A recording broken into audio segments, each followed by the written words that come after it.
Hello everyone, good morning. কেমন আছো সবাই? আশা করছি সবাই ভালো আছো, সুস্থ আছো। আমরাও বেশ ভালো আছি। আজ আমার আরও একটি নতুন ব্লগে সকলকে অনেক স্বাগত জানাই। আশা করছি আমার আজকের ব্লগটি সকলের ভালো লাগবে। এখন ঘড়িতে টাইম ওই 9টা মতো বাজে। এখন থেকে আমার ভিডিওটি আমি শুরু করলাম। সকাল সকাল উঠে গেছি। উঠে সংসারের আশিবাসি কাজবাজ সব করেছি। প্রথমে ঘর ঝাড় দিলাম, ঘর মুছলাম, বিছানা তুললাম, আরও নানান কাজ টুকিটাকি তো থাকেই। তারপরে সকাল সকাল স্নান করে নিলাম। কিছু জামা কাপড় নোংরা হয়ে পড়েছিল, পরিষ্কার করব বলে করাই আর হয়ে উঠছিল না। রৌদ্রও ঠিকঠাক হচ্ছিল না। আজকের দেখছি বেশ ভালোই রৌদ্র দিয়েছে। তার কারণে আগে পিছু না ভেবে জামা কাপড় সব পরিষ্কার করে নিলাম। তার সঙ্গে একেবারে স্নান করে নিলাম। স্নান করে এসে চা খেয়ে বিছানা তুলে নিলাম। সকালে বিছানা তুলে রাখি, তবে আজকে চন্দন শুয়েছিল, তার কারণে বিছানা তোলা হয়নি। এখন তুলে নিলাম। আর এই যে বিছানা তোলার পর রান্নার কাজে চলে এসেছি। কাল যে ঠাকুমাদের বাড়ি থেকে মাছ দিল, সব ফ্রিজে রেখে দিয়েছিলাম। কাল তো রান্না হয়ে গেছিল, তবে আজ সব বের করেছি এ রান্না করার জন্য। বেসন মাখিয়ে চপ হবে, বেগুনের চপ হবে, বেগুন দিয়ে চপ করা হবে। এই যে বেগুনি করব বলে বেগুন বেশ হালকা হালকাভাবে কেটে নিয়েছি। এদিকে কড়াই বসিয়ে দিয়েছি। তেলও বেশ ভালো মতো গরম হয়ে গেছে। এবারে বেগুনি দিয়ে দেব।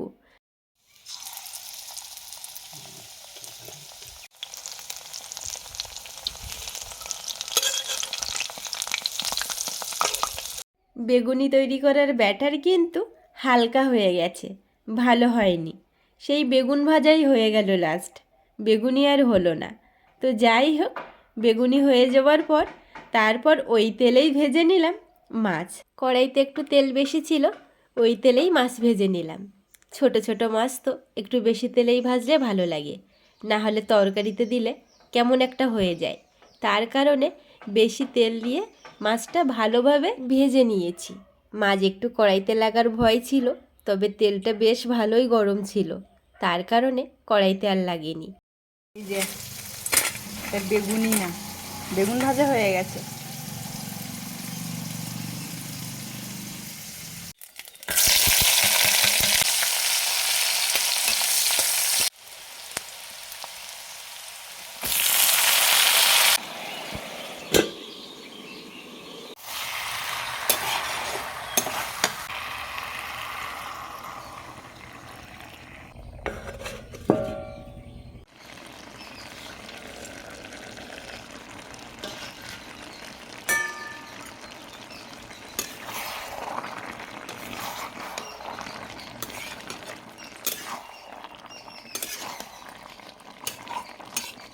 মাছের মশলা দিয়ে একটু নাড়িয়ে চাড়িয়ে লাবিয়ে নিলাম।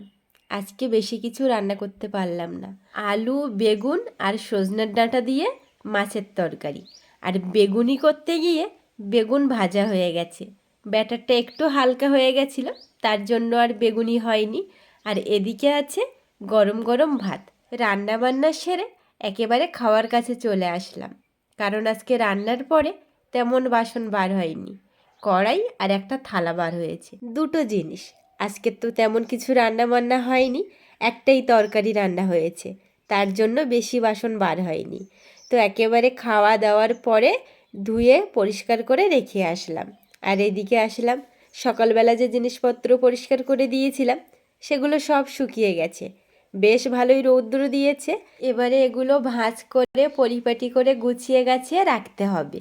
একটু গরম ছিল, তার কারণে খাটের উপরে এনে রেখে দিয়েছিলাম, না হলে গরমে গরমে ভাঁজ করলে কেমন একটা হয়ে যেত। তার কারণে একটু জামা কাপড়গুলো ঠান্ডা হয়ে গেলে তারপরে ভাঁজ করছি। আর ওদিকে চন্দন খাওয়া দাওয়া করে ডিউটিতে বেরিয়ে গেছে। আর আমার শরীরটা খুবই খারাপ কদিন, গলা শুনেই বুঝতে পারছো হয়তো। এই যে ঠান্ডা গরম পড়ছে, তার জন্য শরীরটা প্রচণ্ড খারাপ। ভালোভাবেই ঠান্ডা লেগে গেছে আমার, জ্বরও হচ্ছিল, তবে ডাক্তার দেখিয়েছি, ওষুধ খাচ্ছি, আজকে থেকে একটু ভালো ফিল করছি। তো যাই হোক, এই যে ঠান্ডা গরম পড়ছে তাতেই কিন্তু মানুষের শরীর খারাপ হয়ে যাচ্ছে। কদিন আগে বেশ ভালোই গরম ছিল, তবে কালকে থেকে হঠাৎ করে ঠান্ডা পড়ে গেছে। এতটাই ঠান্ডা পড়ে গেছে, বাইরে সন্ধ্যাবেলা গেলে চাদর না হলে জ্যাকেট গায়ে দিয়ে যেতে হবে। সেদিনকে একটু বাজারে গেছিলাম, গায়ে কিছু দিয়ে যাইনি, বুঝতেও পারিনি আসার সময় এভাবে ঠান্ডা লেগে যাবে। গেছি তো 3টের দিকে, যখন গেছি তখন বেশ ভালোই রৌদ্র ছিল আর গরমও ছিল বেশ ভালোই।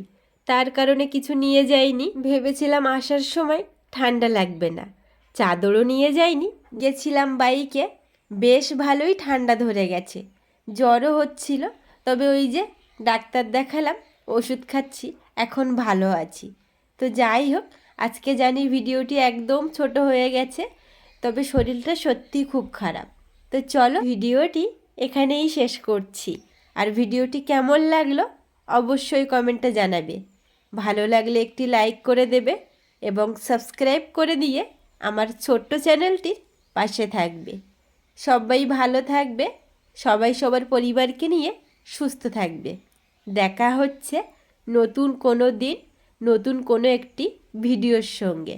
ততক্ষণের জন্য সবাইকে টাটা। আর হ্যাঁ, আমার ভিডিওটি প্রথম থেকে শেষ পর্যন্ত দেখার জন্য সবাইকে অনেক অনেক ধন্যবাদ।